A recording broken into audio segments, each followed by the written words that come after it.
শুভ শারদিয়া। বছরের নতুন ক্যালেন্ডার বা পঞ্জিকা হাতে পেলেই বাঙালিদের যে দিনগুলিতে সবার আগে চোখ যায় তার মধ্যে দুর্গাপূজা একটি। বাঙালির সবচেয়ে বড় পার্বণ এই দুর্গাপূজা। পশ্চিমবঙ্গ তো বটেই, এমনকি গোটা বিশ্বের বাঙালি জাঁকজমকপূর্ণভাবে এই উৎসব উদযাপন করেন। সার্বজনীন দুর্গোৎসব 2025 পশ্চিমবঙ্গের হুগলি জেলার খানাকুলের বকুলতলা প্রাঙ্গণে। খানাকুল সুকান্ত স্মৃতিসংঘ এবছর 15তম বর্ষে পদার্পণ করল। খানাকুল সুকান্ত স্মৃতিসংঘের এবং খানাকুলের আরও কিছু পুজো মণ্ডপের কিছু মুহূর্ত। হুগলির খানাকুল থেকে শতরূপ ভট্টাচার্যের রিপোর্ট, নিউজ 24 মিডিয়া।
সকল ভারতবাসীকে জানাই দুর্গাপুজোর অনেক অনেক শুভেচ্ছা, অভিনন্দন। আপনারা সকলে আনন্দের সহিত পুজো কাটান, ভালো থাকুন, সুস্থ থাকুন। পুজো মণ্ডপ সম্পর্কে আমরা কিছু জেনে নেব, কি বলবেন? আমাদের এই পুজো 15 বছরে পড়লো। আমরা প্রতি বছরই কোনো না কোনো থিম নিয়ে পুজো করে থাকি। যেমন এবছরের আমাদের থিম আত্মবিশ্বাসের পুনর্জন্ম। আজকাল যেমন বিভিন্ন ক্ষেত্রে মানুষের উপরে বিভিন্ন ধরনের সরকারি হোক বেসরকারি হোক বিভিন্নভাবে অত্যাচারের কারণে বেকার যুবকদের আত্মহত্যার পথ বেছে নিতে হচ্ছে। তাদের নিজেদের যে আত্মবিশ্বাস সেটাকে খতম হয়ে যাচ্ছে। সেই জন্যে আমরা তাদের মধ্যে যাতে এই চেতনাটা আসে যে আমার জীবন, আমি কিছু কাজে হয়তো ব্যর্থ হতে পারি, কিন্তু পরবর্তী ক্ষেত্রে আমরা যদি নিজেকে ঠিক রাখি, নিজের আত্মবিশ্বাসকে ঠিক রাখতে পারি, তাহলে আমরা সফল হবই। তাই আমাদের এবছরের থিম আত্মবিশ্বাসের পুনর্জন্ম। এবং বিগত বছরগুলোতেও আমরা আরও অনেক থিম করেছিলাম।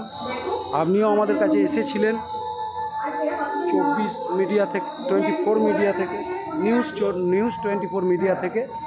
আপনাকেও অসংখ্য ধন্যবাদ। আপনি প্রতি বছরই আমাদের সঙ্গে আসেন এবং আপনি বিভিন্ন সমাজ কল্যাণমূলক কাজে যুক্ত থাকেন। আমরা ইতিমধ্যে দেখেছি। আমাদের ক্লাবের পক্ষ থেকে আপনাকে অসংখ্য ধন্যবাদ জানাই। এবং আমাদের এই পুজো প্রতি বছরই চলবে এবং প্রতি বছরই আপনাকে আমন্ত্রণ জানাচ্ছি আমাদের এই পুজোয় এসে কিছু মানুষকে বলার জন্য। আপনার পরিচয়? আমি প্রবীর কুমার মিশ্র, এই ক্লাবের একজন সদস্য। আপনাকে অনেক অনেক ধন্যবাদ এবং শারদিয়ার অনেক অনেক শুভেচ্ছা, অভিনন্দন। পুজোর দিনগুলি আনন্দের সহিত কাটান এবং ভালো থাকুন, সুস্থ থাকুন, এটাই কামনা করি। আপনাকেও অসংখ্য ধন্যবাদ, নবমীর শুভকামনা জানাই। আগামী দিনে আপনি আমাদের পাশে থাকবেন এই কামনা করে।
পরবর্তী আলোটা নিয়ে এসে বিক্রি করে দেবো।